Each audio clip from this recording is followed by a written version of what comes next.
Hello and welcome. This is a progression series for Lord of the Rings, the living card game, and I'm the White Tower Watchman. We're kicking off the second expansion cycle with the Khazad-dûm Deluxe expansion, and we're going to play the quest Into the Pit, which is the first quest in this expansion.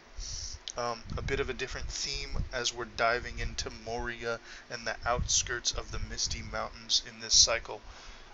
We played the first cycle, and then I played a little bit out of order the two-player limited edition quests, because they sort of had a nice transitional flavor into this cycle, because they were a there was one quest that took place in Mirkwood, which is sort of like a nice little, almost served as a nice epilogue to the first cycle, and then the second quest took place in a cave called Nibn Doom there, which had a lot of the same flavor you get from the goblins in the Moria sort of setting. So I squeezed the two-player limited edition starter set quests in between the first and second cycle, slightly out of order, but thematically that brings us right into this quest here to kick off this second expansion cycle. Now, since the last time I've done a video for this series, we have a new program, and man, throughout this pandemic and this last year when, sort of card game in the gaming world, collectibles, trading card games, and just gaming in general, collectibles exploded. I kind of expected, as our beloved LCGs started to teeter off and die out, and Lord of the Rings concluded, I think we all sort of expected something like this to happen, and sure enough, Chris Stanford, a esteemed member of our community, came up with this wonderful program called dragncards, and I suggest everybody go, give a shout out, a thank you to him, and if you throw him some money, some donations, that would be cool too.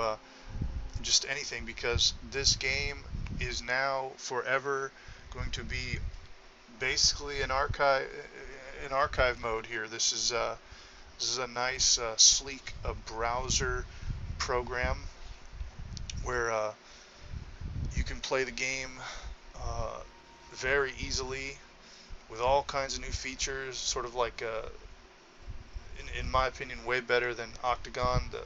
All the scans are there without watermarks. You can have multiple players in one window. You can keep track of everything easier, all that stuff. And really, I'm just really happy as a community we have this now. And I really think, Lord of the Rings was only a matter of time before we had one. Game of Thrones has a browser game. Iron Throne, Netrunner has a browser game. Jinteki, L5R has a browser game. I don't expect Star Wars and Conquest to get one anytime soon. Well, I think Conquest has a community around it that sort of supports that, and I think they're really active on Discord and things like that. But Star Wars and Conquest were a little too, I guess, niche audience, and then it'd be nice if they could have something like that sooner or later. And Invasion and Call of Cthulhu are so old that I highly doubt they are going to have anything like that. But hey, Lord of the Rings, L5R, Netrunner, Game of Thrones all have nice, sort of digital versions now that basically are going to ensure that the life of the game stays around forever. So I'm going to switch over to that program and play all of our playthroughs in this program now rather than Octagon, although I do still like Octagon and use it from time to time. I also expect something like this to come out for Marvel and Arkham. But all those games really, people smarter than I, hopefully, will work on programs for all of those things, because man, the community one of the greatest contributions to the community, I think, would be something like this, especially after these games go out of print and FFG can't really make money on them anymore, so I don't see anyone really could have a problem with it. But just a great feature here. You got nicer scans, you know, nicer hotkeys. You can just shuffle everything up, and just nicer interface and little areas here for all the cards and hands and stuff like that. So we're going to use this, and we'll talk about the decks, and we'll talk a little bit about the quests, and then we'll get started. So I'm going to still run the same 6 heroes we've been running throughout our playthroughs here. We've got Aragorn, Theodred, Legolas. We've got our leadership and tactics deck. Then over here we have Eowyn, Eleanor, and Bilbo with our spirit and lore deck. This is going to be our 2-player game. So let's talk about the new cards in the Khazad-dûm Deluxe expansion. Then let's talk about the quest itself, and then we'll get started. This is basically the first deluxe expansion we've got in the game. So think of it as almost like a new starting point, or a new core set, almost a new theme. And then all the 6 packs that follow each expansion, will be sort of add-ons to that foundation. The same way that Mirkwood was those 6 packs added on to the core set, these are going to add on to the next 6 packs. Next 6 quests are going to add on to the 3 quests that are going to show up in the deluxe expansion here. So we've got a new kind of dwarven theme. So if the first cycle was kind of a little bit smattering of everything, as well as like a lot of Rohan, you know, we had that nice Rohan location control deck we built with Spirit. Now we have a dwarf theme starting to form. It's a very powerful theme early in the game, early in the card pool. And by the time we get to the end of this cycle, you get your first 2 cycles, I really do think like you have, especially if you go the first 2 cycles plus the 2 Hobbit boxes, or one, at least the first Hobbit box, yeah, you have a really nice, like, solid card pool of like fundamental cards that you could sort of go back and play both these cycles with those cards, and then sort of build a few more different decks. So for our new neutral card, we'll do that first. We'll get out of the way. It's Boots from Erebor. Okay, you attach it to a dwarf or hobbit character. It's limit 1 per character. They get a hit point. Pretty standard. Nice to throw one of those on Bilbo with the card pool we have now. I wouldn't mind including one of them in my deck, but probably not 3 for the slots. Okay, and then we have a, let's do leadership cards. We have, I think it's 2 leadership events, if I'm not mistaken. Yes, we have Durin's Song. Just a really good overall choose a dwarf hero. That hero gets +2 to all stats until the end of the round. Nice. And you know that obviously it's a song, so you can trigger Love of Tales and any song synergies, and you have just good stat boost, and you know that's pretty much good for anybody, especially if you get dwarf readying, then you're gonna get a lot out of that with cram or any sort of readying ability. Then you have Ever Onward.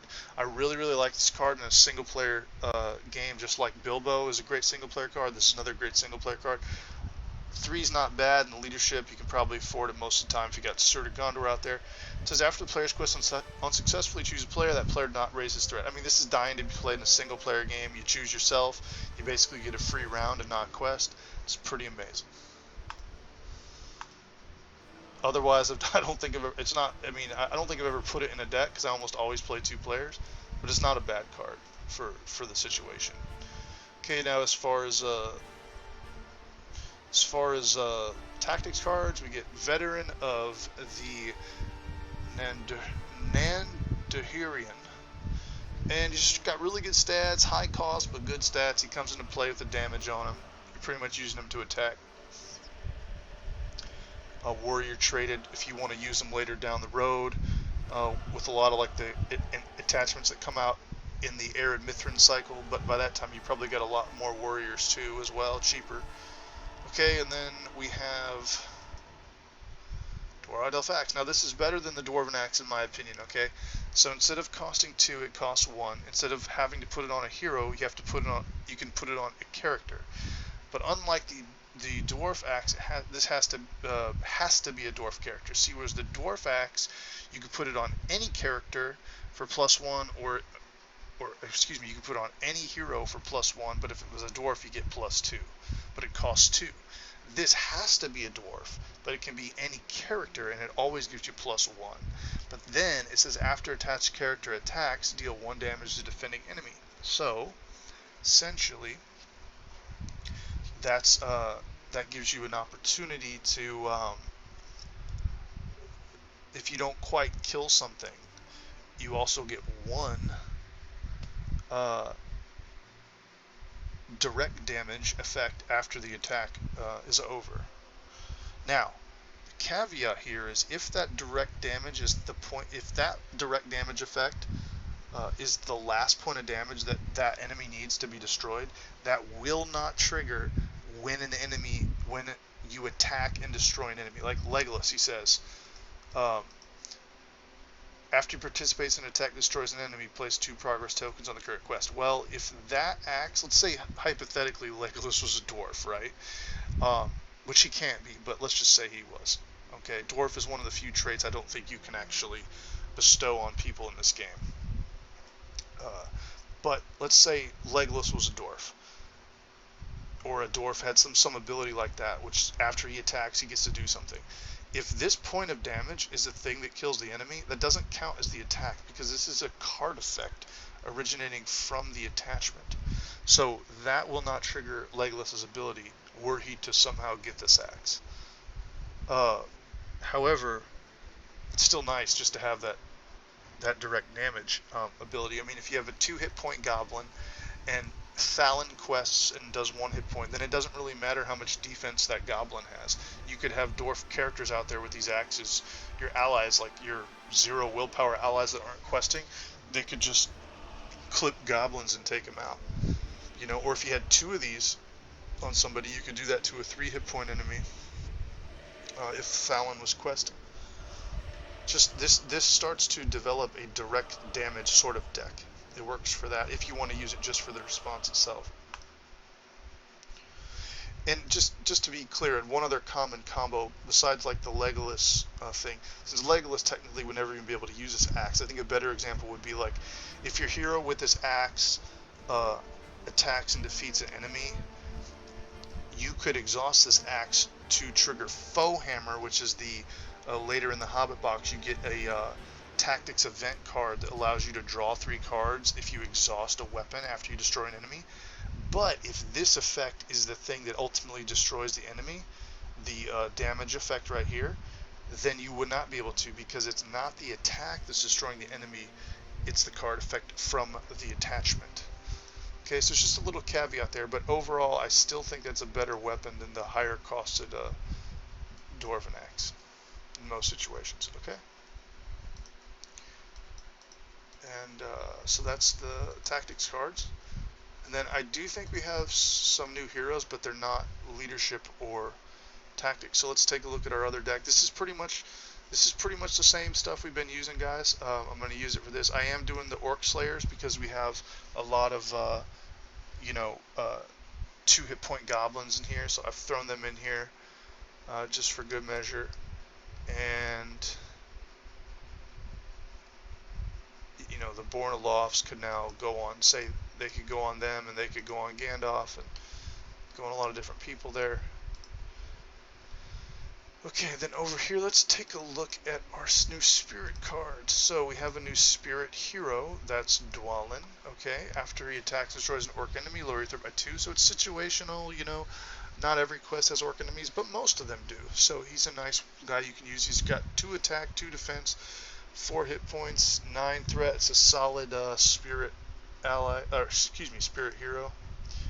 And then our new lore hero is somebody I like to use a lot. His name's Biffer, and here we got more dwarves. So both the heroes in the deluxe expansions, you'll notice a lot in deluxe expansions you'll get 2 heroes, and then in adventure packs you'll get 1 hero. So Our other one is Biffer. He's lower. He's got 7 threat, so it's really nice, low-cost, like Hobbit-style threat there. He gets a little bonus here because his stats add up to 8, and you get 7 threat. So one of his abilities, in a sense, is just that you get a threat reduction. And then he has a pay 1 resource from a hero's resource pool to add 1 resource to Biffer's resource pool. Any player can trigger this ability, limit once per round. So you just got resource smoothing for the table. He's good in a dual sphere deck, and he's good in multiplayer. And just really nice dwarf slot hero if you want to run low threat. Good resource smoothing there. Okay, and then we have our new cards, which are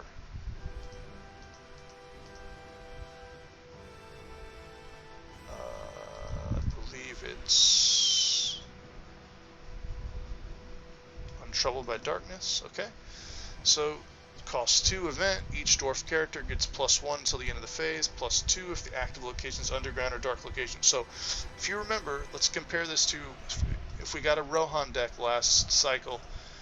You get Astonishing Speed. It costs 3, and then all Rohan characters get +2. Well, this one only costs 2, and all dwarf characters get +1 or +2 if the active location is underground or dark. Well, most of the locations in this cycle are underground or dark. Some of them are mountains, maybe an occasional forest, but a lot of underground locations and in Moria quests and things like that. So it's a little more situational, but it's also lower cost. And I guess with Dane on the board, they would technically be +2 or +3 if he's standing. So they couldn't make it too powerful, right? So both your deck archetypes in the card pool right now, Rohan and Dwarves, both have a willpower boost. Very powerful card. Okay, and then yes, Sigil Miner. So this is an errated card. The original card was different, but essentially the way this works is you exhaust the Sigil Miner, you name a number, you discard the top 2 cards of your deck, and then for each card that has a cost equal to the named number, you choose a hero you control. For each card that matches the number, add 1 resource to that hero's resource pool. So it could essentially net you like anywhere from 0 to 2 resources a turn every time you use this guy. And it's so thematic. He's digging through, he's delving, he's using that pickaxe, digging through your deck, trying to get more resources. But you know, obviously there's the dwarven greed that if they delve too deep, you'll have no cards left in your deck. But you know, in Spirit, this is a very Spirit-esque card. Discarding cards from the top of your deck with dwarves and Spirit is almost never a bad thing, because you almost always have ways to bring those back into your hand, to play them from your discard pile, to shuffle them back into your deck. You got Will of the West, you have all kinds of different later on you'll get all kinds of different abilities that, like, if certain cards pop off the top of your deck, you'll get bonuses. Will of the West is you know, a really good Spirit card to include one of in your deck with this guy, and 2 or 3 Dwarven Tombs I recommend for sure. And then this can also, if you get 3 of these on the table, that's, you know, a lot of times I'll guess 0, 1, 2, or 3, because you're probably running a low cost curve in like a dual sphere deck. And if you get 1 resource a turn, or in those rare turns 2 resources, that's great. And then if you could play a couple of these guys, and say you run like a lot of 2-cost allies, like you have a deck full of 2-cost allies and 1-cost events, you can pretty much safely guess 1s and 2s and get at least 1 resource per Sigil Miner every turn usually, which is awesome, because you can run 3 of these guys. So there's your resource acceleration now in 2 spheres. Well, I guess Horn of Gondor is sort of resource refunding in tactics, and then now you have the resource smoothing in lore with Biffer, which I just showed you. But lore itself I don't really think has any resource acceleration on its own, because it has card draw, and if you gave it both resource acceleration and card draw, it would just be way too powerful. So let's take a look at our decks here. Very similar to what I've been using. I threw 3 Sigil Miners in. We've got some location control, some readying. I really like the Westfold Horsebreakers. I went down to 2, and I like the Ritter. I always like these guys in here. Some support allies. I got Miner because there's condition attachments in here, and Song of Wisdom, 2 Unexpected Courage. The Ancient Madam's a staple. You know, we're going to run that all the time. And we got our event package here. Okay, let's look at, well, I should show you our lore cards. So we got Airborne Record Keeper. So here's amazing readying ability. Exhaust Airborne Record Keeper, pay 1 lore resource to choose and ready a dwarf character. It's pretty awesome. He can't attack or defend, so unfortunately the 1 cost will not allow him to be a chump blocker. The only one cost chump blocker in the game at this time is the Snowborn Scout. Other chump blockers have to be at least 2 cost, but he can ready a dwarf for you, so he's nice, and he can quest for 1 or 2 if Dane is ready. And he also can just fulfill like treachery effects that discard allies. He's also good for that. And he's also good to trigger the last new card we have, which is Ancestral Knowledge. Exhaust a dwarf character to place 2 progress tokens at the active location, or 4 if it's an underground or mountain location. So now this guy's worth his weight in gold. You play him, and now he can start triggering, even if you just have 1 on the table, he can start triggering the 4 progress on underground location by paying 1 for that Ancestral Knowledge there. So you got some manipulation effects from lore. Very, very good. So now let's go ahead and get our quest set up. Let's get our deck set up here. We're going to shuffle all these decks so you guys know I'm not cheating. We're going to shuffle this one. We're going to shuffle this one. And we'll shuffle this one. Okay, I'm not quite as familiar with the hotkeys in this program yet as I am in Octagon, so you might have to bear with me a couple times if it gets a little fidgety. But otherwise, we should try to have a clean run through of this quest. So we're doing Into the Pit with our familiar heroes here. We have our decks shuffled up. Let's go ahead and set up the encounter, and I'll just let you know we got a real nice Moria theme here. And this cycle is very, very good for teaching fundamentals. I've played this cycle more than any other cycle in the game. This quest in particular is the best, like, overall deck tester since Journey Along the Anduin. Because after Journey Along the Anduin, all the quests were kind of sort of gimmicky or hard or had some sort of thing to them. This one you could pretty much take any 2 decks into, or any single deck into, and really just give it a nice, honest college try. And you don't necessarily have to build for it. So I use this as a perennial deck tester, just like Journey Along the Anduin. You're going to get a few more of those in the cycle. Long Dark, Redhorn Gate, Foundations of Stone in particular, and to some extent Road to Rivendell. So this whole cycle is just ripe with amazing fundamental quests to learn the game. When Foundations of Stone is a pack that people particularly like because it has really good player cards and sort of rounded out the game right before your big boss fight. Gave lore some more card draw and just some really nice stuff in there. I think the Wardens of Healing were in there, so lore got. I think it's one of the rare packs that lore actually got 3 cards because it had Daeron's Ruins, Wardens of Healing, and I think it had 1 other lore card in there. Maybe Mithrander's Advice. I could be wrong, but it had some sort of lore, 3rd lore card in there, and it also had like the whole Glorifindel package, which is a really nice hero back in the early days of the game. So the second cycle is where the game really clicked for me, and that's where like things started to get a little easier because I started to see like. I just think the guys who took over the game in the second cycle did a really, really good job of like fulfilling the original vision of the first cycle. And the game pretty much only got better after, every cycle, pretty much like added something new to it.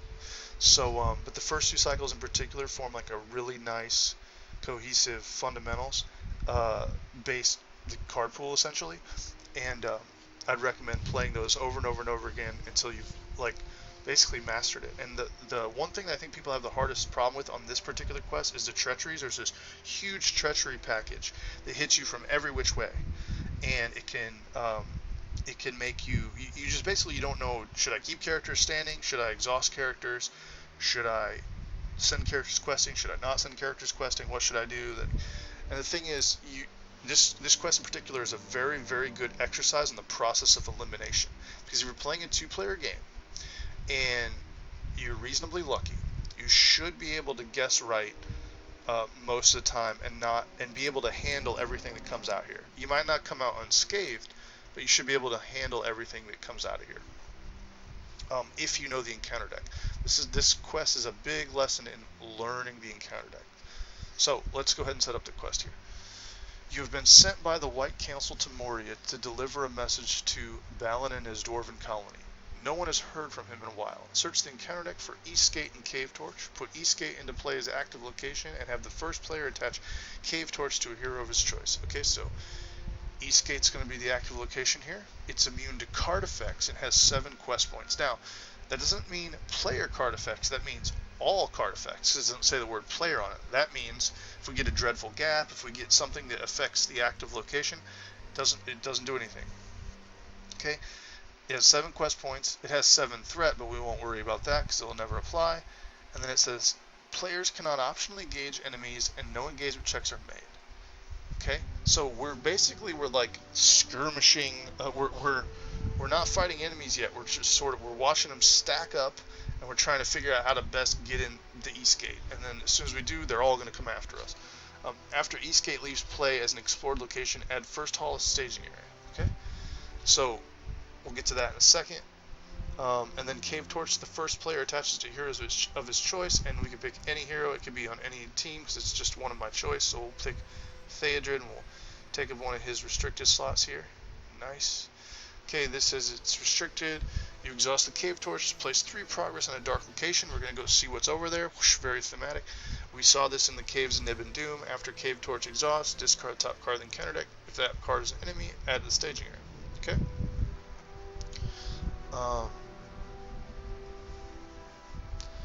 And then it says set first hall and Bridge of Khazad-dûm aside, out of play, shuffle the encounter deck. So after we get through this location, we're going to have to go to the first hall. It says each player must raise his threat by 3 to travel here. So we'll probably try to take that out with a Westfold Horsebreaker or Northern Trackers so we don't ever have to go there. And then what you want to do is you want to get through both of these in like one turn. Because then when this thing goes, after this thing's explored, then the Bridge of Khazad-dûm comes out, and very thematically, you only have one chance to get across it. It says, while the Bridge of Khazad-dûm is an active location, players cannot play cards. So that's a really big bummer. You know, it's like essentially you have one shot to get over there, and then the stuff's just going to keep stacking up in the staging area, and you're not going to be able to play anything. So very thematic. Do you make it or don't you? And what I like to do is I like to clear this, let this come into play, clear this with a horse or some form of location control, then travel to this, and then kill something with Legolas and a Blade of Gondolin in the same turn, and put 3 progress on it, and then you don't got to worry about anything. That's the best way to do it. Kind of similar strategy what we've been doing. And then it says shuffle the encounter deck, so we'll do that. Okay, there's the flavor text there. Let me make sure, I think F is flip, so we're going to flip this. Okay, 7 quest points. The doors of the Eastgate hang crooked on their hinges. The darkness inside the doorway is still and impenetrable, shutting out the last beams of a sinking sun. Reveal 1 encounter card per player at the staging area. Players cannot advance to the next stage of the scenario unless the Bridge of Khazad-dûm in their victory is played. That can work for you as well. Makes it to where you don't have to advance until you're ready. So you can hold off on crossing the bridge until you're ready. So 1 card per player. Oh, you know what? We're actually, before I do that, before I get ahead of ourselves, we are supposed to draw our starting hands first. See, I've been playing a lot of Marvel lately, and I forget we're supposed to draw our starting hands before we do any of that. So 2, 3, 4, 5, 6. I'm going to keep that, and then this player. Just so you guys know I'm not cheating, we'll give it a shuffle. 1, 2, 3, 4, 5, 6. I'm happy with that. Okay. And then 1 card per player here. Okay, Sigil Mine Shaft. And Cave In. Remove all progress tokens from the current quest card active location. If Cave In remove no progress tokens, it gains Surge. So this actually would not affect this if it had progress tokens on it, and it would always gain Surge because it says immune to card effects. And you know, assuming this is still in play, that means there'd be no progress here. So it would gain Surge. You really want to get this later when you have a different location, have some progress on it, because it's a really good break encounter card. But unfortunately, it's going to Surge. And then we got Doom 2 and Surge, Signs of Conflict. There's going to be 5 of these in here, so you have a total of Doom 10 plus 5 Surges. So we're going to go Doom 2, Doom 2, Surge to another card. And there we go, another big threat location there, underground and dark. Everything's underground and dark. Okay, so 9 threat in the staging area to deal with. We have our starting hands here. Good with all that.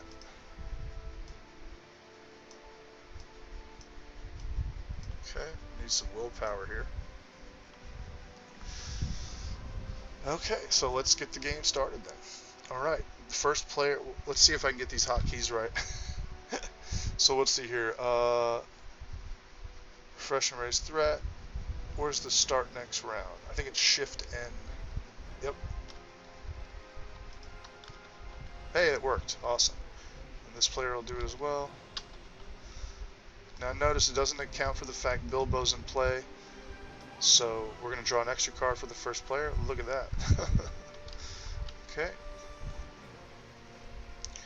And so the first player is going to play a 2 for a Steward of Gondor on Aragorn.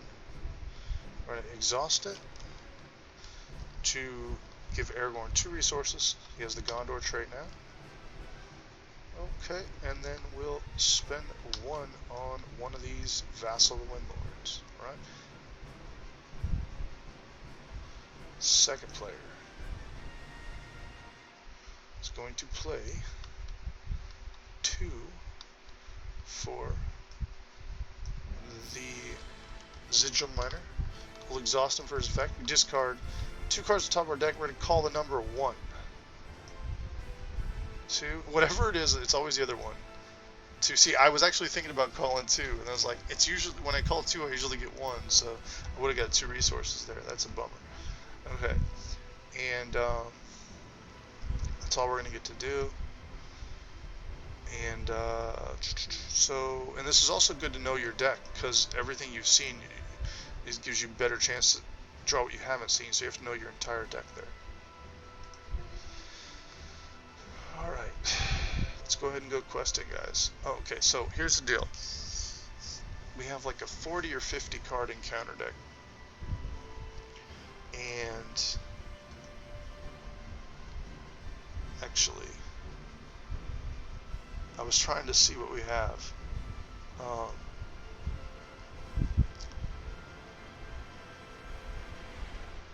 was trying to see how many cards. I was trying to see if there's some button that lets you see how many cards are in there, but I accidentally looked at it. So I'll give it a shuffle, even though I made sure not to peek. You guys can't tell that from the video. Once I messed up on the hotkey, I made sure not to peek. But I'll give it a shuffle anyway, just because that's the fair thing to do. So you guys can trust that I'm not peeking ahead. But yeah, it's like a 40 or 50 card encounter deck, something like that. I'm sure there's a way to check on here, but I'm just not exactly familiar too much with the hotkeys quite yet. But you have 1 card in here, and this is where you have to play the odds. You have 1 card in here that says the first player, it's like Sudden Pitfall, I think it's called. It says the first player must discard a questing character they control. So the way I usually do it is I just send like a chud along questing. It says that card cannot be canceled either. So I usually just said like either a chud along questing, or I just refrain from having the first player quest. But there's also 2 cards that where you want to have stuff like your chud standing up. so they can get discarded rather than your heroes, because there's cards that two cards that make you exhaust a character and then discard the top card of your deck and then discard that character if the discarded card's cost is higher than your remaining hit points. So a lot of times to deal with those, you just want to give up your cheap ones as well, but you don't know whether to keep them standing for the sudden pitfall or quest for the sudden pitfall, or keep them standing for the other card. But since the sudden pitfall is only one card and the other card is two, you have a bigger chance to get that other card, which means I would want to leave this guy ready. But see, the sudden pitfall can't be canceled, so it's much more dangerous. So I might just send him questing, because she can cancel anything else. So we'll do that. We'll quest with 1, 2, 3, 4.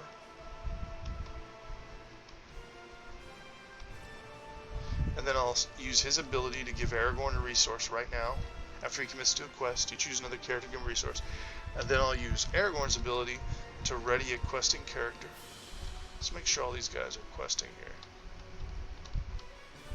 Okay. And then that readies Aragorn. So I think this thing's going to keep track of it for me, somewhat at least. Alright. And over here we'll quest with these two.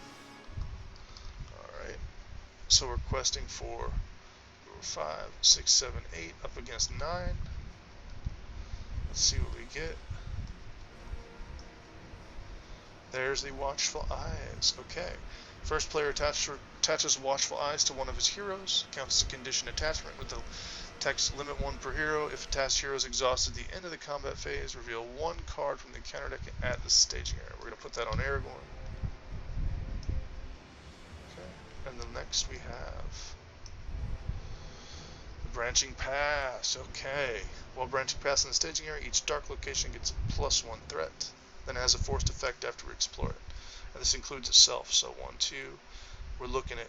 So here's what we're going to do. We're going to trigger this right now. Raise each player's threat by 1 to place 1 progress token on Residual Mineshaft. So we're going to do that 5 times to place 5 progress here.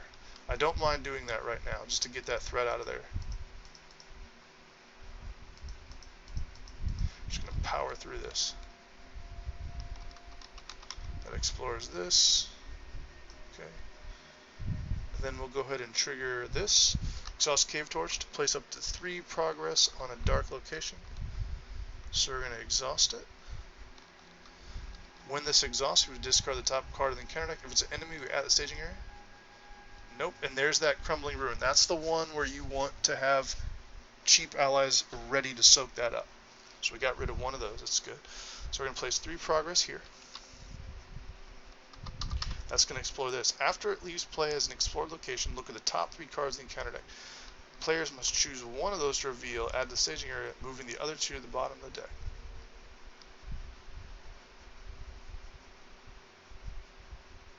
Okay.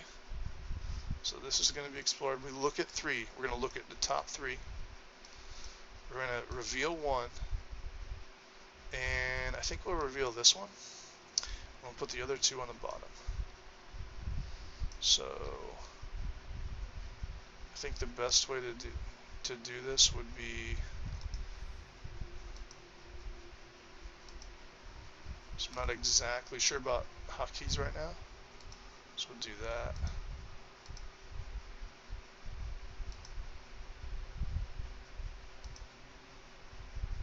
Okay. So then that leaves us with 5 in the staging area, plus, and then we're questing for 8, which means our progress is 3. But I'm going to go ahead and trigger Eowyn, I think here. We'll go 1 Blade of Gondolin to trigger her willpower for 1. Once per round, each player can increase her willpower by 1 by discarding a card. And then the second player will discard this healer. Okay, so she's at 6, 7, 8, 9, 10. So we make 5 progress total. Oops, sorry. Oops. 1, 2, 3, 4, 5. Okay. And we don't make engagement checks, and enemies don't engage us. This is really nice to have Dune here in this quest, the cavalry Rohan horseback rider, because he can just go ahead and pop these little 3 hit point goblins right in the staging area during your combat phase before you so it makes this thing not really hurt you that bad, because even if the enemies stack up, most of the goblins in this game are like 3 hit points, or 1 defense and 2 hit points, or 0 defense and 2 hit points, so he can pop them. If you can get them built up with some weapons and things like that, you know, if you have a bigger card pool. I think the only weapon he can really have right now is the Dwarven Axe,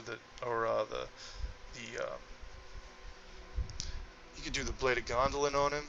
That works against orcs, so you could build him up to like a 5 attack, and then he could ready with Unexpected Courage and just, you know, at least wound a few goblins, and then like every 2 rounds pop a few of them if they're higher hit points. But anyway, not a bad round. I'm fine with that. Let's see if our hotkeys work here. We're gonna go shift refresh. Okay, that worked. And here he's gonna go shift refresh. That worked as well.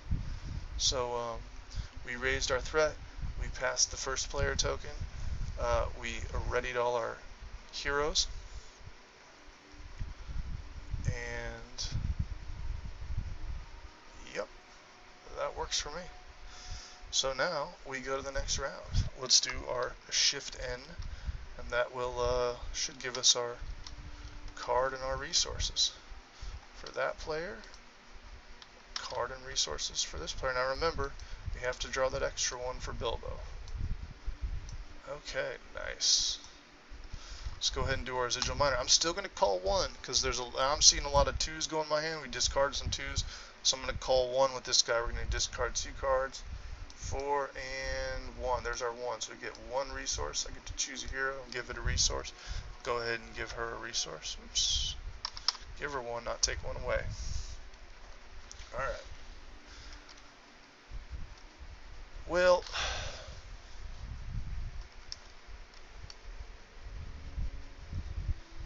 you know what? I think I'm going to go ahead and we'll play 1, 2 for the Westfold Horsebreaker. We'll play 1, 2 for the Burning Brand on Bilbo. Whoa, I did not mean to do that. 1, 2 on the Burning Brand on Bilbo. That's restricted. You have to exhaust it to use it. Okay, and then we'll go over to this player. And I'll spend 1 on the Blade of Gondolin. Oh. And then I'll spend... actually, that's all we're going to spend. Alright. Now, let's go ahead and go questing here. 1, 2, 3, 4, 5, 6, 7, 8, 9, 10, 11. And then he's going to toss his resource to himself. Okay. And we'll play Grim Resolve right now for 5.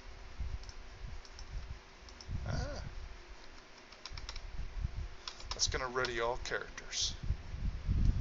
Alright.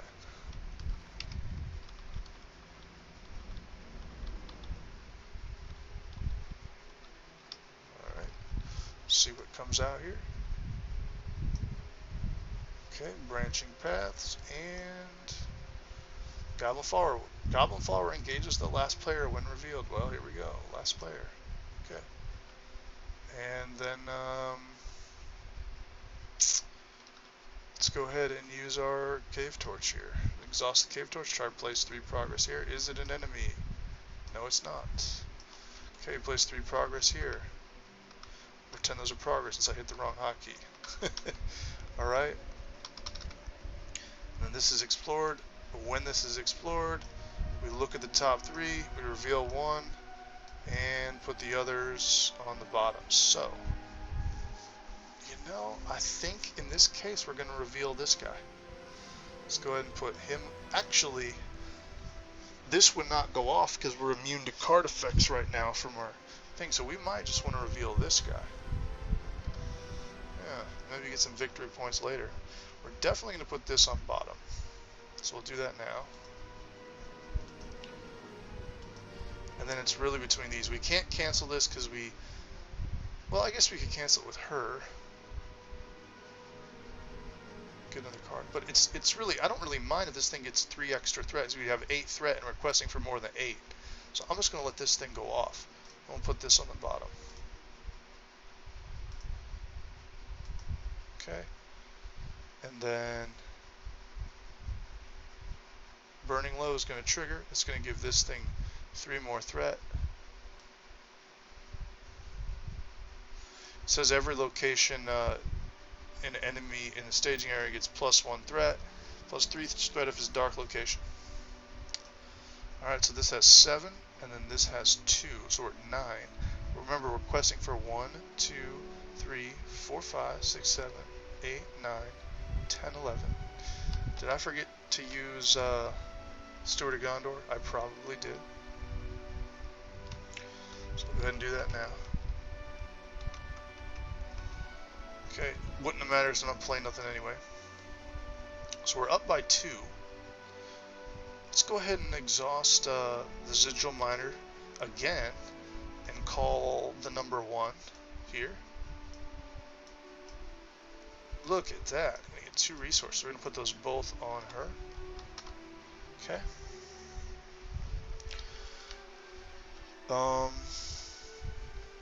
Yeah, let's go ahead and let's just roll with it.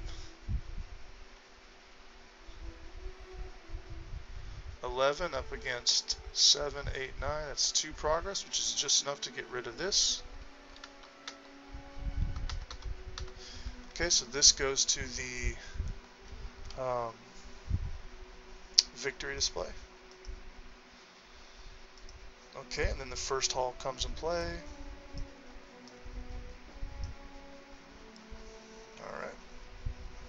And then, do we travel here and raise our threat by another 3? No, I think we're good. Let's go ahead and engage this, optionally engage here. Okay, so we're going to deal shadow cards in player order. This is round 2. This is the first player here. So, shadow card, shadow card. Alright. See if we got any tricks up our sleeves. Nope. Just regular shadow cards here. So, for this guy, we're going to defend with Bilbo. Here. And let's see what his shadow effect is. Add Goblin Swords in the staging area. We're going to cancel that shadow effect by exhausting a Burning Brand, because that's what Burning Brand does. You exhaust the Burning Brand to cancel shadow effect, and it's restricted. That's a new errata on the card. And then he's going to deal 3 damage to 2 defense, so it's going to take 1 damage. Okay. And then over here, we'll defend with this bird here.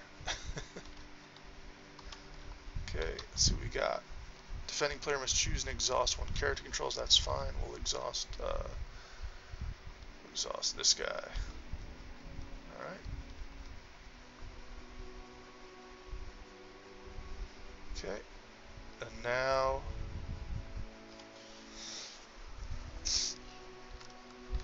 we get a chance to attack. So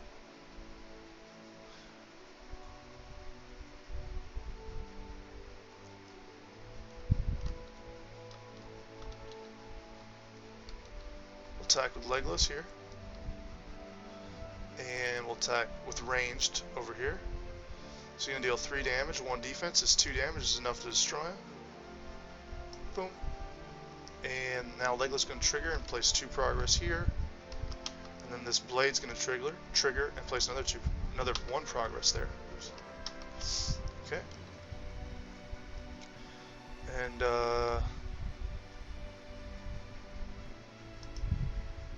That's good for now. And then we'll discard our shadow cards at the end of combat. Alright, let's do our little hotkeys again. We go Shift R and Shift R, and then Shift N,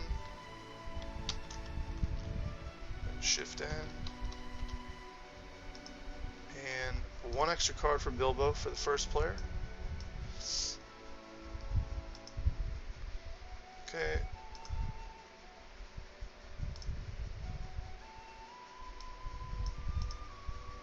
Yep. Alright.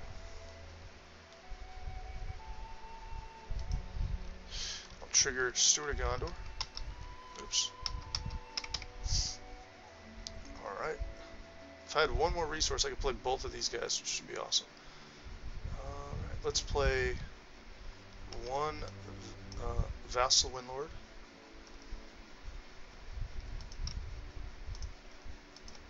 Let's play 2, 3, 4. Let's play Faramir.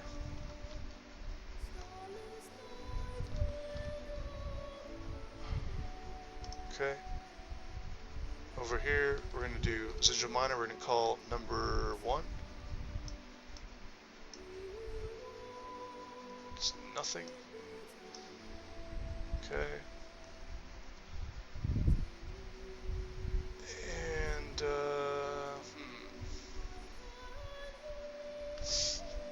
yeah, we're going to go ahead and play the Ancient Matham on this location. We're going to go ahead and play the Riddermark's Finest. Okay. We're going to exhaust and discard the Riddermark's Finest. Place 2 progress token at any location. So we're going to exhaust and discard them. We're going to place 2 progress token here. That's going to explore this. So send it to the victory display.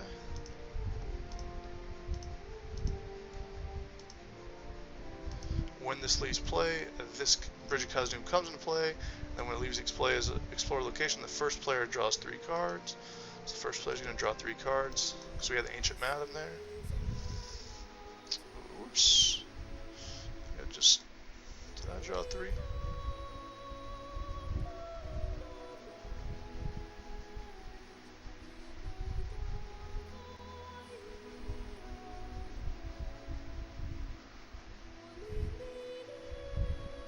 Nope. Drew 2. Should I draw 1 more?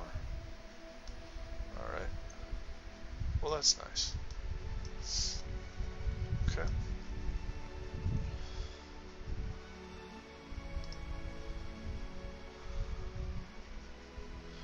And we'll save the rest of our resources. I think we're playing pretty good, playing ahead. Alright, we got the blade. That'll take care of bridge. Alright, so we'll go questing now. Quest for 1, 2, 3. We'll quest with one of these guys in case we get that treachery. He's going to toss a resource to Aragorn, who's then going to spend a resource to ready. Okay, and we'll quest with her and him. Alright. So let's go here. First card. Filed well. Each player must choose and discard 1 card at random from their hand. If they don't, this card gains surge. We'll go ahead and do it.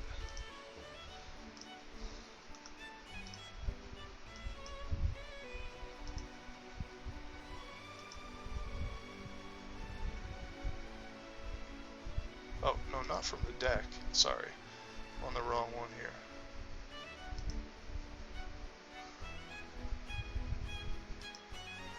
Okay, we got this one's our random card we have to discard. And then over here,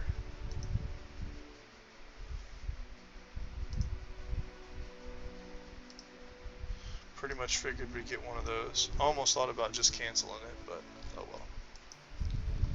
Okay.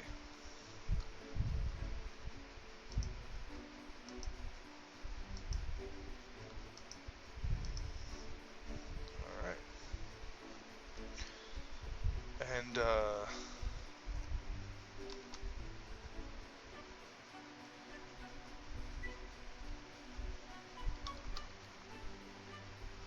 Okay. And then one more card. There's the Watchful Eyes. Okay, first player attaches Watchful Eyes to one of his heroes. Counts as a condition attachment. With the text, limit 1 per hero. If attached hero is exhausted at the end of the combat phase, reveal 1 card from the counter deck and add it to the staging area. Whew. Let's put that on Legolas, because we got the Unexpected Courage, so we'll put that on Legolas. Alright, I'd rather take that than use it. Okay, so now we're going to use the... we're not going to use this right now. We're going to hold off on it.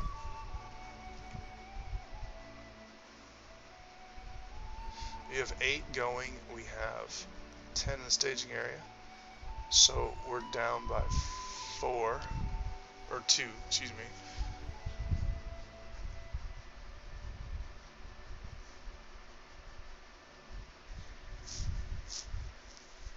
So we're down by 2. Let's go ahead and use Faramir to bump. We'll increase all these guys' willpower by 1. So 1, 1, 1, which makes us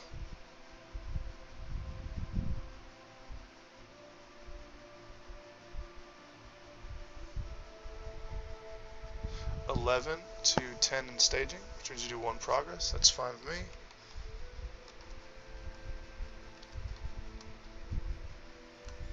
Okay. We'll go ahead and we will move to the Bridge of Khazad-dûm. And we'll deal shadow cards. Okay.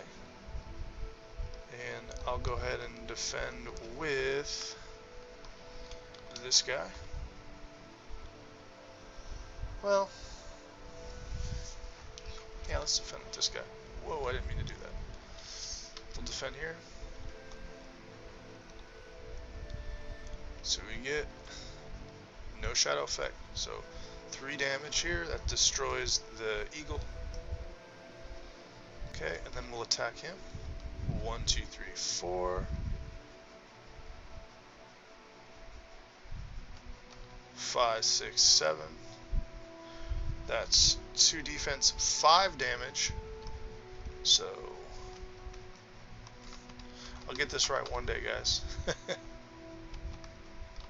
Okay, so that's enough to destroy him. Okay. And technically, if I was playing like absolutely perfect, I want this guy to go. Sorry, I want this guy to go here, and then I want the shadow card to go on top in case we ever, if we didn't know this quest, we'd be like, oh, maybe there's an effect that puts the shadow card top encounter discard pile back into play, or maybe we were playing Shadow of the Past. I want that cave in to come back. So there it is. Now Legolas is going to place 2 progress and then 1 progress on the quest, which is going to go on the active location. And that's going to send this to the victory display. So I don't got to worry about it. Alright. Then we're going to go ahead and pop Westfold Horsebreaker to ready a hero. Wrong discard pile. Sorry about that. Discard him to ready a hero. We'll ready Aragorn. Now it's the end of combat, so we have to do this Watchful Eyes 1 and hopefully only 1 time. So we have to reveal encounter card. And Goblin Swords. Okay, not too bad. Alright. So first player is going to refresh. Second player is going to refresh. Okay, we're going to go to the next round. The next round. And new first player is going to draw an extra card. And there's that Minor Iron Hills. That is what I wanted to see. Okay, we're going to do Zidral Minor. We're going to call number 1. Still whiffed. Okay, and then this player is going to trigger Steward of Gondor. I may have forgotten Steward of Gondor last round, or I may have, I don't know. Not redoing it though. Okay, we're going to play the Minor of the Iron Hills. When the minor 9 hills enters play, we discard a condition attachment from play, so we'll discard this. From Aragorn, actually. Oh, come on.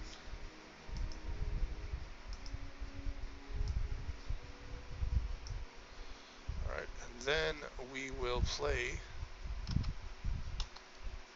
Unexpected Courage on Legolas. It gives us many options. Alright, so now we don't got to worry about this no more. Unless we want to do a double kill. Alright. Let's go ahead and give Aragorn a 1 to defense with the Dunedain warning. Well, let's go ahead and play. Okay. 1, 2, 3, 4. Should be at 1. Alright, we're going to play him. When he comes into play, deal 1 damage to each orc enemy in play. So here we go. Boom.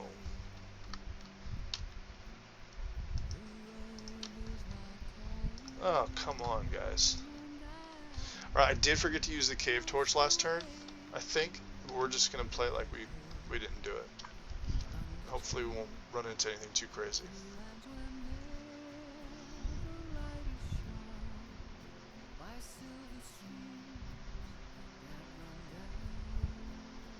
Okay. I wanted to wait till after combat and then use the cave torch to like place tokens on one of these, but it's all good. We'll be fine. 2, 4. If I was playing perfect, I would have put him on this guy. I'm gonna quest with these two. And we'll quest with these guys. We'll toss the resource to Aragorn. We'll spend 1 to ready him.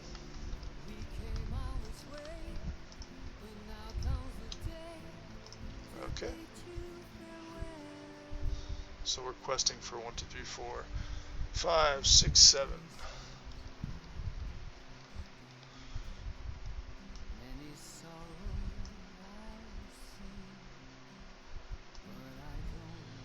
Alright, that's fine. I'll take it. Remove all progress tokens. The quest and active location, that is fine with me. Doesn't do anything. Now I'm glad I didn't cave torch. Okay, perfect. I like both of these. We're going to just go ahead and cancel it with Eleanor.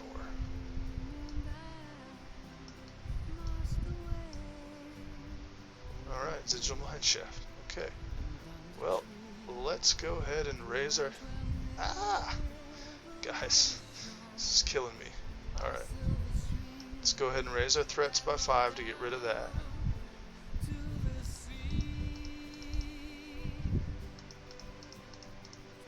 Okay, that's going to place 5 progress here.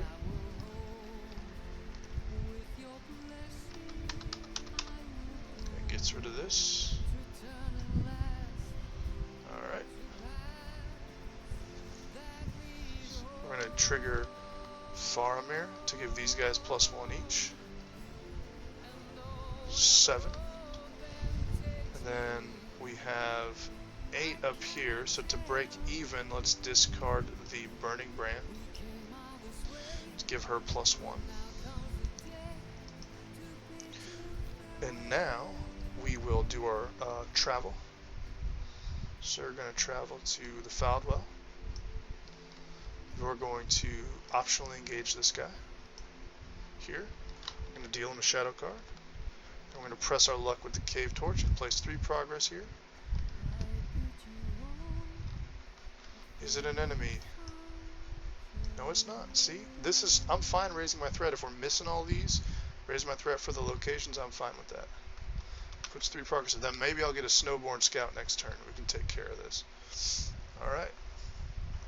Now, do I have any shadow cancellation? I do, so I can risk this, so I'll go ahead and defend with him. So it's... Well, you know what, I'll defend with Aragorn. He's got 3 defense. Defending player raises threat by 2. Yeah, I can handle that. Okay. Now we attack with the Longbeard, Orc Slayer, and Legolas. 2, 3, 4, 5, 6. Well, that annihilates him. We'll go ahead and ready Legolas here. Okay, so he's destroyed. We're going to place 3 progress here. And we're moving right along. Okay. This player is going to refresh. This player is going to refresh. This player is going to next round, and this player is going to next round. And then we get one more from Bilbo, and that's what I was hoping for, the Gandalf. Alright, so we're going to go ahead and do our steward. Okay. Alright, now I'll play Gandalf.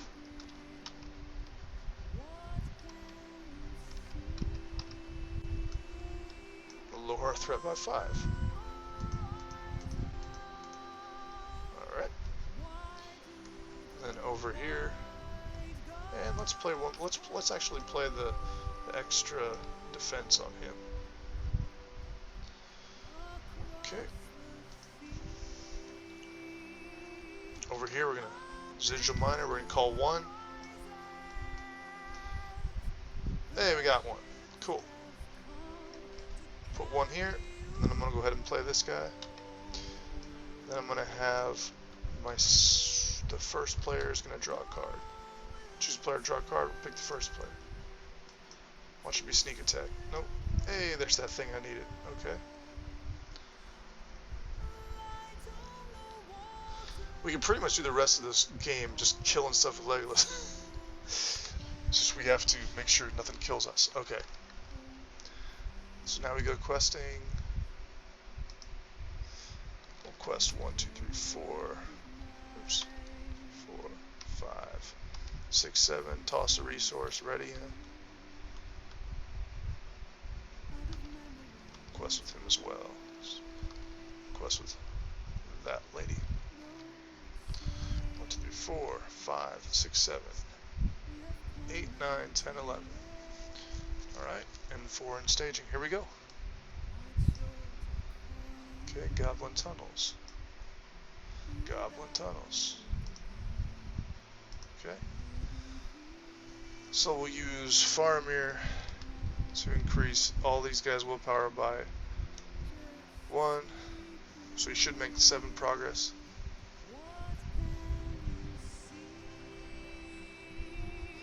We'll go ahead and Cave Torch right now. It's not an enemy. Place 3 here. No, I'm sorry. We're not going to place 3 there. I'm going to place 3 here. Okay. So we got 15 up against 4, 5, 6, 7, 8. So make 7 progress. So 1, 2.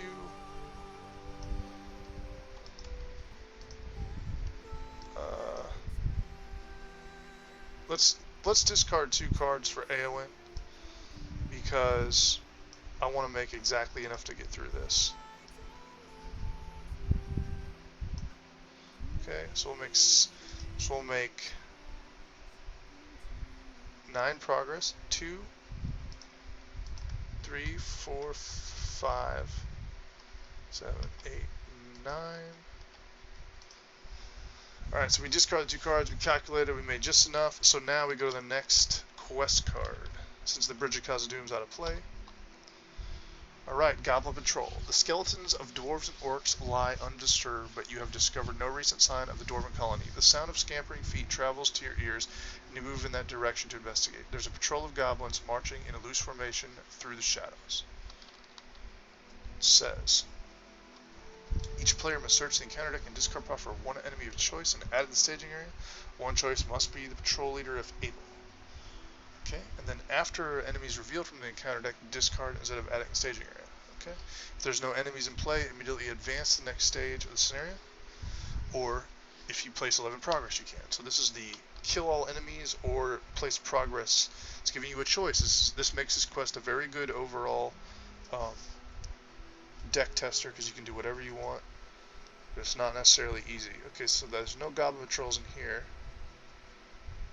I think we're gonna pick one of these guys because you want as many enemies in the counter deck as possible at this point because they just get discarded if they get revealed. So after these first two are added, we'll go Goblin Swordsman from the discard pile, and then we'll go Goblin Patrol Leader. Okay, and we do have to shuffle this now. Give it another shuffle. Alright, so there's that. Now these guys are added, not revealed, but if anything's revealed in subsequent rounds that's an enemy, it just gets discarded. That doesn't include getting discarded for Cave Torch. In that case, it would go up there. Okay, now we will travel to...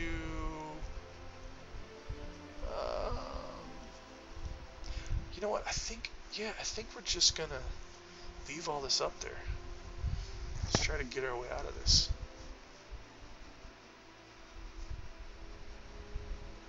Yeah, maybe we'll travel to this one. Just got some progress on there. Okay, we'll optional engage.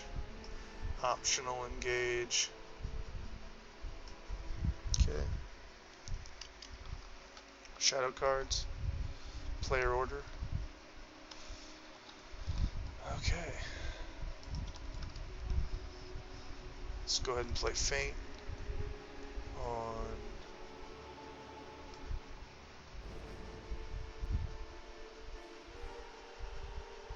this guy here. So he's not going to attack this turn. Okay, and now this guy's going to attack. We'll defend with Aragorn. 4 defense, 3 attack. No shadow effect. Okay, this guy doesn't attack. It's our turn to attack. We will attack 1-2 here to place 1 damage, 1 defense, 2 attack. Okay, and now these guys are all going to attack.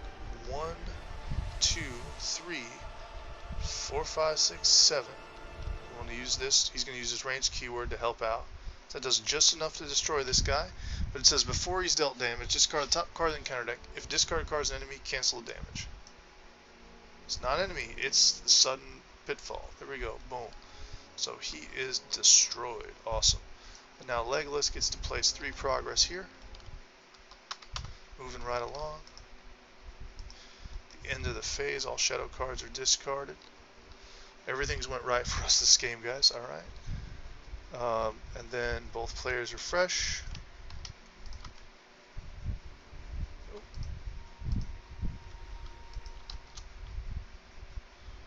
This player refreshes. Alright. Gandalf is going to leave play at the end of the round. And then we go to the next round. Okay. Bilbo. Alright. We're going to do Residual Miner. We're going to call number 1. Hey, look at that. Hey, look at that. 2. Okay, we'll put those on him. Okay, then I'm going to have the second player draw a card.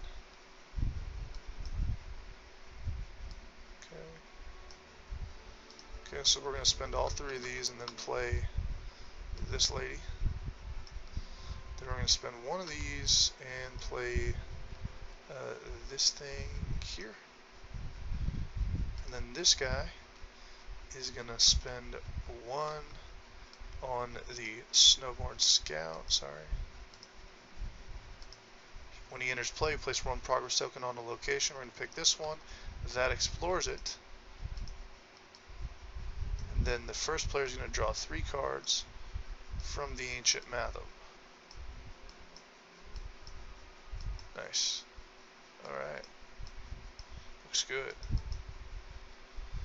Then we're going to play the Horn of Gondor on our Gondorian friend. Alright. We're going to use the Steward of Gondor to generate 2 resources. I'm going to spend all 4 resources on this guy. Now when he comes into play, all orc enemies take a damage, so that destroys this guy. 2 hit points, 2 damage. Now, immediately, this is going to work out so great. Immediately, this is defeated because no enemies are in play. So we're going to get rid of this. Now we go here. A way up. You've captured a member of the patrol and press the wounded goblin for information about the dwarves. It gives a nasty laugh and with a mouthful of blood spits out, Balin can be found in the Chamber of Records. It can say no more. Should have maximized my window, guys, the whole time I've been playing. It's kind of lame, isn't it?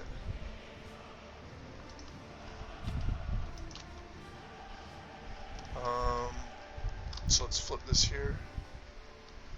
It says heroes do not collect resource during the resource phase. So you really just want to beat this as fast as possible. You still get your Steward of Gondor, you still get your Horn of Gondor, but you don't get anything else. And this isn't going to hurt us because there's no progress on it. So if we can just like clear this in one turn, we got to do 13 total, we'd be fine. The Chamber Records is on the 7th level of Moria. The way up is treacherous, and you are accompanied by a sense of unease and vague dread. Heroes do not collect resources during the resource phase, and players defeat the stage to win the game. Now we could just go like all in here and try to let go crazy, but we also could just hold back one turn as well. Enemies are not I was hoping we'd see some enemies last turn and they'd get discarded instead of revealed, but we got through it in one round anyway, so it all worked out. So let's go questing now.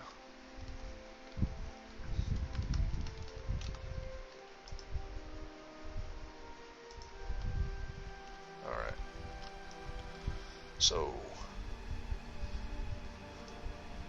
for whatever reason my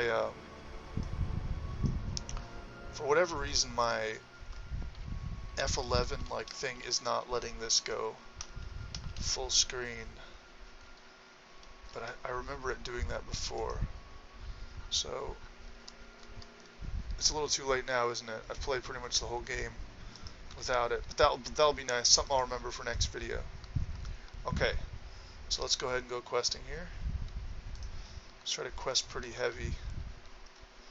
So go 1, 2, 3, 4, 5.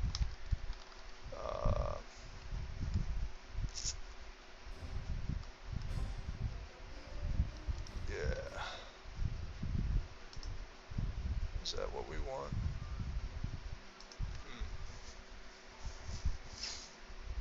6.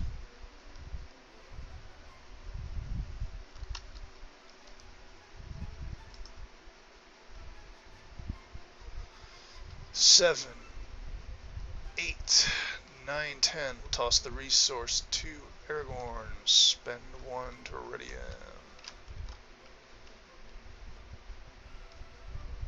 And then I'll quest with all these guys. And I'll ready Legolas. Alright, here we go.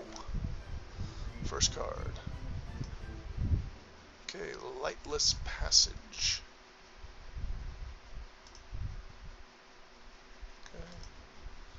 Second card, Goblin Flower. Goblin Flower engages the last player. Okay, that's fine. Okay, now let's use Faramir on this player. They all get +1 willpower. So 1, 2, 3, 4, 5, 6, 7, 8, 9, 10, 11, 12, 13, 14, 15, 16, 17 up against 6, which is 11.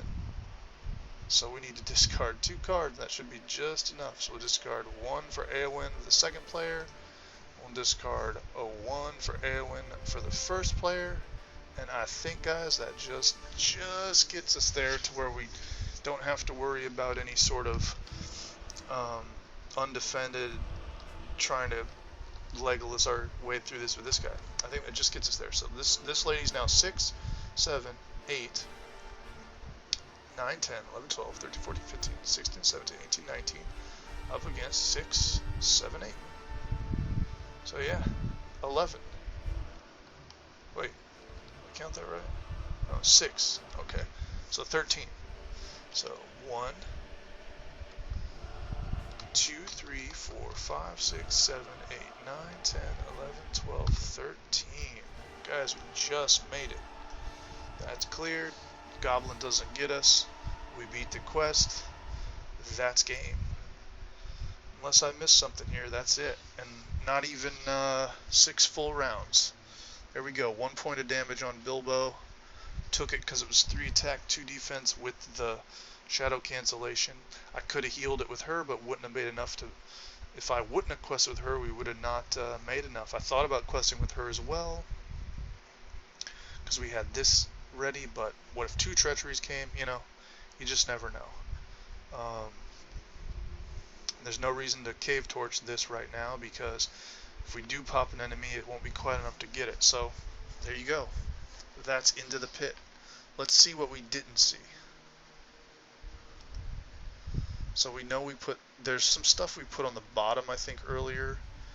I actually think we put like, oh no, we shuffled it because we pulled the patrol leader out. But yeah, so really lucky, really lucky. I pretty aggressively raised my threat to get rid of those 2 locations, those 5 threat locations, figuring that I would see a Gandalf or a sneak attack or a Galadrim's greeting or something like that. If you see a lot of these in the game and you hit that Surge Doom 2 a lot, there's 5 of them, you might not get the luxury of doing that. But we played around the encounter deck the right way, I think, to mitigate a lot of the threats. And the shadow effects aren't too bad if you chump block. The only ones that suck is these. They can kill a 1 hit point jump blocker and then make it undefended, and undefended attacks are miserable in this quest, as well as where's that other one? The same one that's a really bad encounter card effect can be a really bad shadow effect. So you get 2 of these, and then there's this guy, which just discards a defending character, but that can actually be cancelled, unlike the when revealed, which cannot be cancelled. But yeah, those 2, this one, and then these 2 are really nasty. But these aren't too bad, because it's like if you trade a cheap ally for instead of running into an enemy, you're basically doing the same thing. It's just the hard part is guessing. Do you keep the ally up for this, or do you send the ally to soak this? That's the part you have to guess. These are a welcome with, and these are a welcome with usually, if you can, especially on setup. I like getting these on setup. This one's amazing to get on set. All those treacheries don't surge if they don't do anything, so they're really nice to get on setup. Except this thing. This thing's pretty miserable on setup. Alright, well, that was Into the Pit. Good to be back. We'll see you next time with the 7th level.